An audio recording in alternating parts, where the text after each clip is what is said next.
membahas terkait dengan tantangan-tantangan ya yang dihadapi Indonesia khususnya dalam sektor peternakan atau sektor peternakan ayam sebetulnya selain daripada tadi ya, hulunya sektor, pakannya begitu ya dari sektor peternakan ayam ini, sebetulnya ada hal-hal apa lagi yang, cukup menantang terkait dengan, pengembangan dari sektor peternakan ayam ini? Mungkin memang untuk hulunya itu 70% permasalahan ya Mbak, terkait pakannya. Tetapi manajemen farm system kita itu memang, belum semaju negara-negara lain. Tetapi kita bisa melihat lagi hasil akhirnya kita juga masih surplus sebetulnya.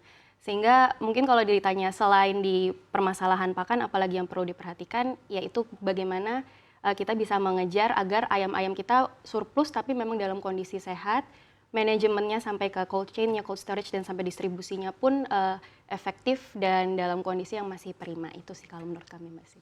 Baik, lalu menurut Anda sendiri sebetulnya indikator apa saja yang bisa digunakan ya untuk bisa mengukur keberhasilan dari program ini dan artinya bisa, memastikan ya bahwa penggunaan dana 20 triliun, rupiah ini benar-benar bisa efektif, efisien dan bisa mengoptimalkan, sektor peternakan ayam di tanah air. Dan kalau kita lihat sebetulnya kan, kalau kita berbicara mengenai sektor peternakan ya, cukup banyak yang, menjanjikan ya di tanah air bukan hanya ayam saja sebetulnya. Nah, tapi penggunaan 20 triliun rupiah ini sebetulnya seperti apa nih, pandangan Anda agar mungkin, lebih bisa maksimal? Artinya dari beberapa tantangan yang ada, mana sebetulnya yang sebaiknya didahulukan? Oke, kalau, mungkin kita menjawab dari yang di akhir ya. Kalau yang didahulukan tentu kita, pasti kalau melihat itu dari core-nya itu ya Mbak ya, kita jadi tidak membangun yang baru tapi memperkokoh yang sudah ada. Itu mungkin kalau kita bicara yang didahulukan. Tetapi terlepas nanti, ini 20 triliun untuk apa, karena memang kita belum tahu secara mendetail pembagiannya nanti seperti apa. Kalau kita melihat keberhasilan atau tidaknya, tentu kita nanti harus melihat, return of investment-nya bagaimana dari 20 triliun ini hasilnya seperti apa, lalu serapannya berapa persen ini yang memang digunakan untuk MBG. Lalu indeks harga yang diterima peternak kita itu juga perlu kita perhatikan apakah naik atau turun semenjak adanya, digelontorkan 20 triliun ini untuk peternak ayam kita. Mungkin kalau realistically speaking itu yang dilihat dan tentunya kalau secara mudah kalau kita mau melihat, apakah harga stabil atau menjadi terombang-ambing semenjak adanya 20 triliun ini, karena kita harus mengingat ayam kita memang sudah surplus sebelum adanya ini, begitu sih Mas. Baik, tapi kalau berbicara mengenai kesiapan BUMN pangan itu sendiri ya, sebetulnya, seperti apa sih untuk, saat ini apalagi ada rencana menggelontorkan dana 20 triliun rupiah? Kalau masalah kesiapan itu memang ada, pastinya secara pendanaan kita harus melihat juga sih Mbak, apakah memang sudah mencukupi atau belum, apakah, kapasitasnya memadai. Kapasitas pun tidak terkait pendanaannya saja, tetapi, secara risetnya apakah sudah mencukupi untuk, dana sebesar itu, apakah, eee, target-targetnya sudah diketahui ini untuk apa saja dan, apakah sudah cukup matang. Sebetulnya kalau, siap tidak siapnya, ya itu yang harus dilihat dulu sih Mbak, terkait kesiapan dengan dana sebesar ini gitu. Baik, tapi kalau Anda melihat secara umum begitu ya, atau secara menyeluruh sebetulnya, sektor peternakan ayam ini di tanah air dari kacamata investor ini sebetulnya seperti apa sih? Apakah sektor ini sebetulnya, cukup menjanjikan apalagi mengingat tanpa, artinya, eee, menghilangkan ya bahwa sebetulnya kita sudah surplus begitu, ini sebetulnya di kacamata investor seperti apa sih?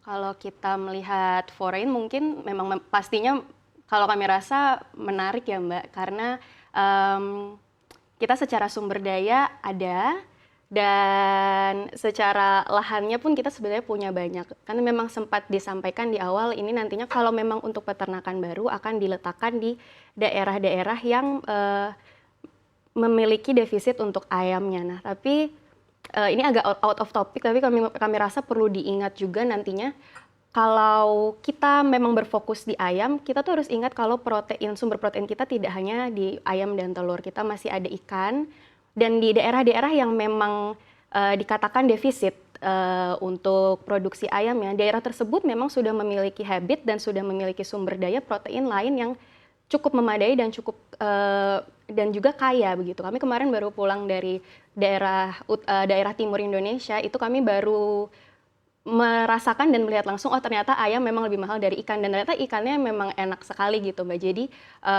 jangan sampai dengan adanya ini memang menarik secara kalau kita melihat jangka panjangnya investor ini menarik, cuma jangan sampai mematikan apa yang sudah ada dan pastikan dengan adanya ini sektor lain pun patut ikut diperhatikan juga, tidak hanya ayamnya tapi juga di pertanian untuk pakan ayamnya juga untuk protein-protein lainnya gitu. Baik, tapi kalau Anda sendiri melihatnya ya, terkait dengan ayam yang sudah surplus begitu, kita tahu bahwa sebetulnya di Indonesia juga masih suka melakukan impor begitu ya, seperti misalnya impor sapi. Nah, seberapa urgent sih sebetulnya dari pemerintah lebih fokus kepada bagaimana pengembangan peternakan ayam dibandingkan dengan artinya peternakan-peternakan yang lain selain daripada ayam? Kalau kita lihat ayam memang ini pilihan yang lebih murah dan cepat untuk memenuhi protein dibandingkan dengan sapi ya Mbak Sinta. Karena kalau tadi kita bicara sapi, jarak waktu untuk dia bisa diternak sampai bisa dikonsumsi sampai tiba di meja makan bedanya jauh sekali. Ayam itu dalam setahun bisa 8 kali untuk ayam potong, lalu untuk ayam petelur itu jangka waktunya cepat. Dari dia hatch sampai dia menghatch telur sendiri. Jadi kalau dibandingkan dengan sapi, untuk jangka pendek menengah, ayam memang urgensinya lebih harus diperhatikan dibandingkan sapi. Karena kalau sapi itu lebih ke untuk long termnya dan lebih mahal juga begitu. Baik, lalu menurut Anda sendiri untuk ke depannya ya, sebetulnya langkah-langkah apa lagi yang perlu dilakukan oleh pemerintah ya terkait dengan upaya bagaimana bisa mengembangkan peternakan ayam bukan hanya dari sisi pakan dan juga kesehatan, tapi juga mungkin dari sisi pemerataan agar seluruh wilayah di Indonesia ini benar-benar bisa menikmati ayam yang berkualitas baik.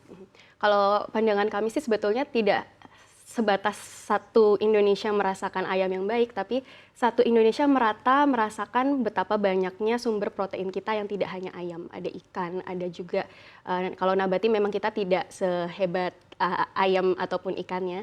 Jadi lebih ke mengkokohkan yang sudah ada dibanding membuat yang baru. Itu mungkin kalau kita in short seperti itu Mbak Sita. Baik, terima kasih banyak Agri-Food Analyst CNBC Indonesia Research Emanuela Bungasmara Agatirta sudah membahas bagaimana upaya dari Danantara untuk bisa terus mengembangkan peternakan ayam di tanah air dengan kemudian menggelontorkan dana 20 triliun rupiah. Semoga saja penggunaan dana ini bisa semakin mengoptimalkan bagaimana peternakan ayam di tanah air dan tentunya ini bisa berdampak baik juga kepada program prioritas pemerintah lainnya seperti misalnya makan bergizi gratis.